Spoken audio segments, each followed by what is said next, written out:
Good morning.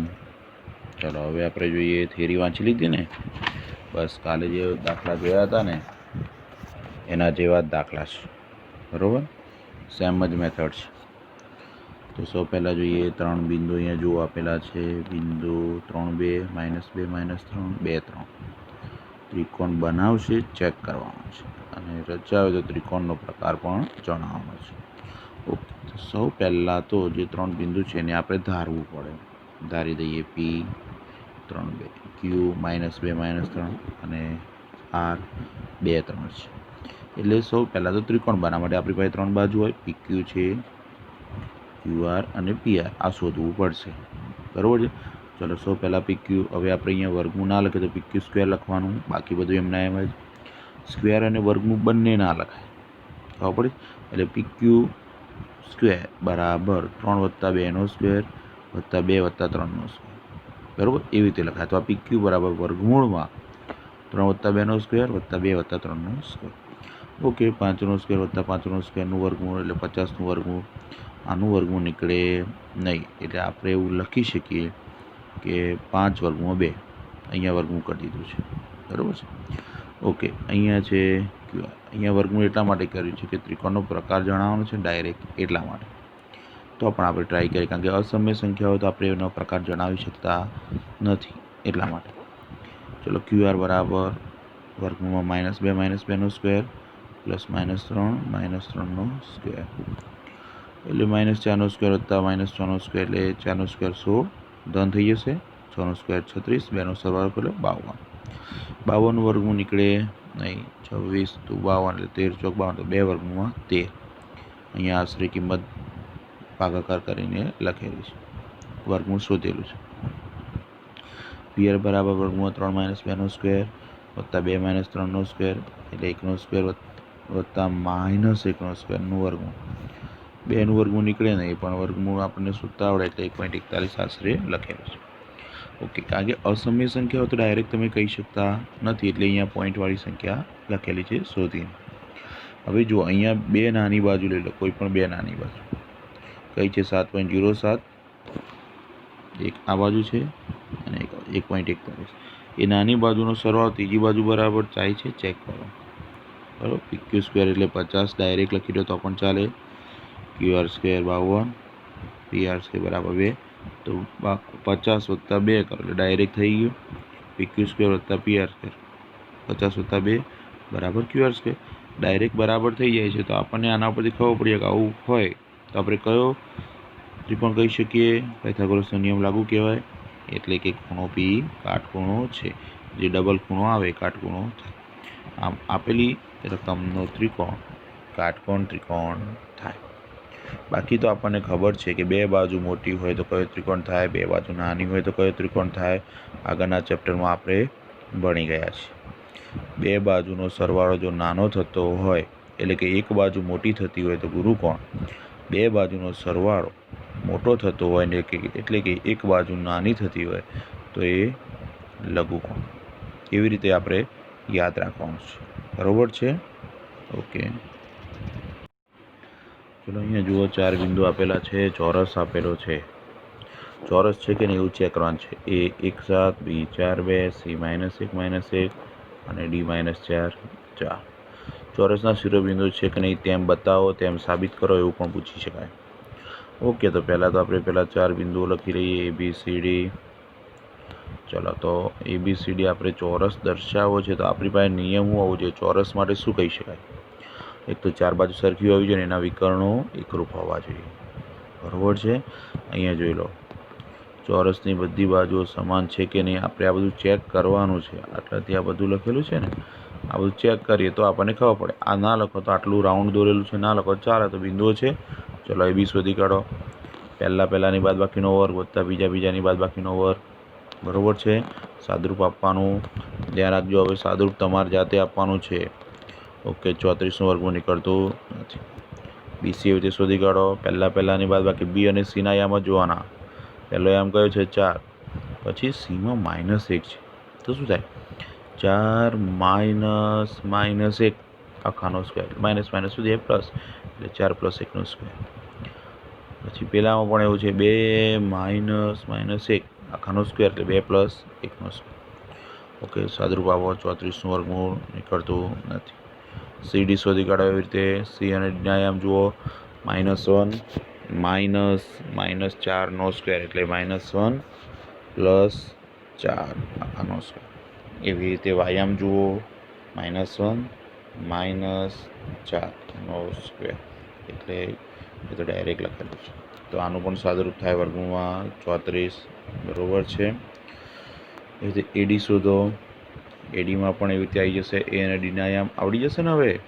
1 minus minus 4 એટલે શું થાય 1 વત્તા 4 એનો સ્ક્વેર. ચલો એવી રીતે 7 માઇનસ 4નો સ્ક્વેર એનું પણ સાદુરૂપ માઇનસ વર્ગમૂળમાં 34 બરાબર છે. આ તો આપણે શું શોધી કાઢ્યું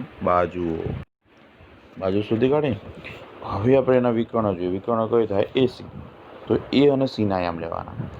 જો A અને C ના આયામ એટલે કે 1 માઇનસ માઇનસ 1 આખાનો સ્ક્વેર એટલે કે 1 માઇનસ માઇનસ પ્લસ 1 થઈ ગયું 1 પ્લસ 1નો સ્ક્વેર એટલે 7 માઇનસ માઇનસ 1 એટલે 7 પ્લસ 1 સાદુરૂપ આપો વર્ગમૂળમાં 68. BD શોધો. B અને D ના આયામ 4 માઇનસ માઇનસ 4 એટલે શું થાય 4 પ્લસ 4નો સ્ક્વેર વત્તા 2 માઇનસ 4નો સ્ક્વેર સાદુરૂપ આપો વર્ગમૂળમાં 68. જુઓ 4 બાજુ સરખી આવી, 2 વિકર્ણ પણ સરખાયા. તો અહીંયા લખી દે AB બરાબર BC બરાબર CD બરાબર AD અને EC બરાબર BD હોવાથી આપેલો ચતુષ્કોણ ABCD ચોરસ થાય. કારણ કે બાજુઓ સમાન છે, વિકર્ણો પણ સમાન છે, તો ABCD એ ચોરસ છે. જો તમારે આવું ના લેવું હોય તો ચારે બાજુ તથા એક વિકર્ણ એ શોધીને કાટકોણ ત્રિકોણ તમારે બતાવવું પડે. પણ એનાથી ચાર બાજુ સરખી હોય અને ખૂણો કાટખૂણો હોય તો પણ તમે ચોરસ કહી શકો. એટલે જેવી ઇઝી આપણને પડે તે. પણ આપણે અંતરનું સૂત્ર આવડે છે એટલે આપણે આનાથી ફટાફટ ગણી કાઢીશું. આ પાયથાગોરસની રીતે ગણવા માટે કીધું છે કે જુઓ AD સ્ક્વેર વત્તા CD સ્ક્વેર એ રીતે પણ તમે AC સ્ક્વેર શોધી શકો. એટલે ખૂણો D કાટખૂણો થઈ જાય. ચાર બાજુ સમાન છે ને ખૂણો કાટખૂણો છે તો પણ ABCD ચોરસ છે. આ રીતે પણ શોધી શકાય. અહીંયા થોડું આપણે હવે જોવાનું છે. રકમમાં થોડું સમજ માંડ્યું છે. બીજું કંઈ છે એક આકૃતિ આપેલી છે, પાટલીઓ ગોઠવેલી છે. 80માં ભારતી અને કેમેલિયા અનુક્રમે A, B અને C સ્થાન પર બેઠેલા છે. તમે કલ્પી શકો કે એક જ રેખામાં બેઠેલા છે. તમારા જવાબનું કારણ દર્શાવો. ઓકે, આકૃતિ આપેલી છે. હવે જો વિચારવાનું છે કે એક જ દિશામાં છે કે નહીં. તો સૌ પહેલાં ABનું અંતર શોધ્યું. કેવી રીતે ખબર પડે? જો AB વત્તા BC તો AC થઈ ગયા આખું. તો આપણને એના પરથી સરખું થાય તો ખબર પડે કે એક જ રેખામાં છે. ના થાય તો ખબર પડે નહીં. અથવા એક જ રેખામાં નથી એવું તમે કહી શકો. બસ આટલું જ આપણે શોધવાનું છે. ઓકે, AB શોધી કાઢીએ. યામ તો આપણને ખબર છે. યામ પરથી લઈ લઈશું પહેલા બેની બાદબાકીનો સ્ક્વેર વત્તા બીજા બેની બાદબાકીનો સ્ક્વેર. જુઓ 18 આવે. 18નું વર્ગમૂળ નીકળતું નથી એટલે 3 વર્ગમાં 2. BC B અને C ના આયામ સાદુરૂપ આપો પહેલા બેની બાદબાકીનો સ્ક્વેર વત્તા બીજા બેની બાદબાકીનો સ્ક્વેર વર્ગમૂળમાં 8 એટલે કે 2 વર્ગમૂળમાં 2. ત્રીજું જોઈ લો AC પહેલા બેની બાદબાકીનો સ્ક્વેર વત્તા બીજા બેની બાદબાકીનો સ્ક્વેર 5 વર્ગમૂળમાં 2. પહેલાં જુઓ 3 વર્ગમૂળ 2, અહીંયા 2 વર્ગમૂળ 2 તો 3 વત્તા 2 2 વર્ગમૂળ 2 એટલે 5 થયા ને. તો અહીંયા તમે જુઓ AB વત્તા BC 3 વત્તા 2 આપણે બહારની જે સમય સંખ્યા છે એનો જ સરવાળો કરાય એટલે 5 વર્ગમૂળ 2 થઈ ગયું એટલે AC થાય. આમ જો તમે AC થાય છે તો એનો મતલબ કે બિંદુ કેવા છે? સમરેખ છે. તો ABC સમરેખ છે. તેથી 80માં ભારતી અને કેમેલિયા એક જ હારમાં બેઠેલા છે. હવે જુઓ અહીંયા અત્યાર સુધી આપણે કિંમતો શોધીને એવું હોય. હવે કીધું છે x અને y વચ્ચેનો સંબંધ શોધો. ટૂંકમાં જે જવાબ આવશે એ સમીકરણમાં આવશે. કેવું આવશે? સમીકરણ આવશે. જોઈએ x y એ બિંદુઓ 7, 1 અને 3, 5થી સમાન અંતરે છે. હવે x y એ આ બે બિંદુઓથી સમાન અંતરે છે. એટલે x y બિંદુ નામ આપી દીધું P. અહીંયા આ બે બિંદુ છે A અને B એટલે કે બિંદુ P A અને B થી સમાન અંતરે છે. P A અને B થી સમાન અંતરે છે એટલે કે PA બરાબર PB થશે. ખબર પડી જાય? ઓકે, તો AP² બરાબર BP² બંને ડાયરેક્ટ કિંમતો મૂકી દો. AP એના આયામ જુઓ 7 - x આખાનો સ્ક્વેર અથવા x - 7 આખાનો સ્ક્વેર લખો તો ચાલે, કારણ કે સ્ક્વેર એટલે હંમેશા ધન જ આવે.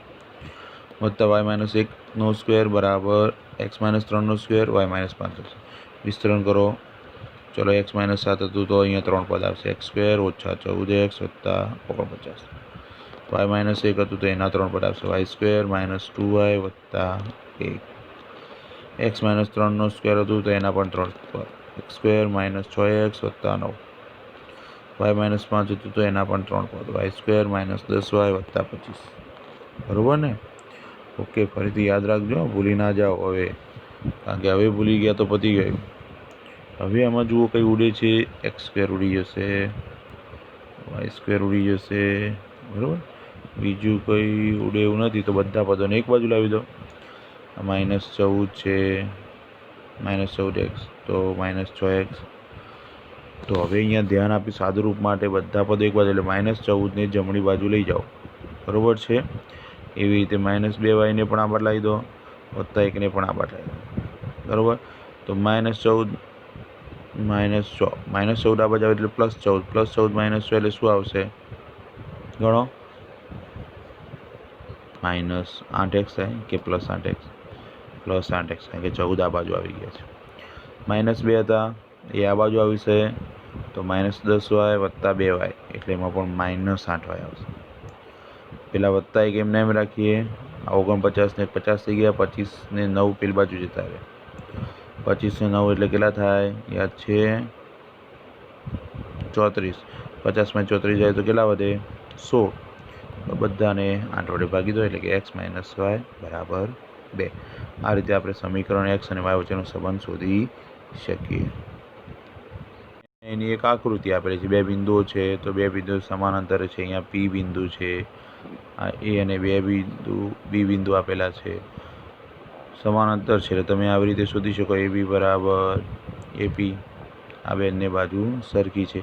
એ કાલ્પનિક માટે તમને આકૃતિ આપેલી છે, ખાલી પેલી રેખાનું સમીકરણ શોધી કાઢ્યું એટલે. તો એ રેખા જે છે x - y બરાબર 2, એ અહીંયા રેખાખંડ ABને લંબ હોય, અથવા એટલે કે લંબ દ્વિભાજક હોય, એવું તમે જાણી શકો. એટલા માટે આકૃતિ આપેલી છે, આપણે નોટમાં કાચી આકૃતિ દોરવાની છે. ચલો હવે જુઓ, AB થી સમાન અંતરે આવેલ બિંદુ y અક્ષ પરનું બિંદુ શોધો. તો સૌથી પહેલાં તો y અક્ષ પરના બિંદુના યામ આપણને આવડતા હોવા જોઈએ. આવડે છે કોઈને y અક્ષ પરના બિંદુના યામ? ઓકે, કયા થાય? 0y. y 0 ના થાય, ધ્યાન રાખવાનું. x અક્ષ પર હોય તો x 0, પણ y અક્ષ પર હોય તો 0y. આપણે યાદ રાખીશું. અહીં આપણે ધારી લઈએ y અક્ષ પરના બિંદુના યામ 0y છે. A અને B તમને આપેલા છે, AB થી સમાન અંતરે છે, તો AB બરાબર BP, AP² બરાબર BP². આપણે આગળનો દાખલો ગણ્યો સેમ જ, પણ ખાલી અહીંયા y અક્ષ પરનું બિંદુ છે, એટલે આપણે યામ ખાલી જોવાના છે. ઓકે, તો PA² બરાબર 6 - 0નો સ્ક્વેર વત્તા 5 - yનો સ્ક્વેર. આ કેવી રીતે લખ્યું? પહેલાની બાદબાકીનો સ્ક્વેર વત્તા બીજાની બાદબાકીનો સ્ક્વેર, એવી રીતે આ બાજુ પણ લખી દો, આવડી જશે હવે. ઓકે, હવે એનો 6 - 0 એટલે કે 6નો સ્ક્વેર એટલે 36. 5 - y એમાં 3 પદ આવશે, 5નો વર્ગ 25 - 10y વત્તા y². -4 - 0 એનો સ્ક્વેર એટલે કે 4નો સ્ક્વેર 16. 3 - y માં 3 પદ આવશે, 9, 3નો વર્ગ 9 - 3 × 6y વત્તા y². બસ આમાંથી આપણે બધાનું સાદુરૂપ આપીએ.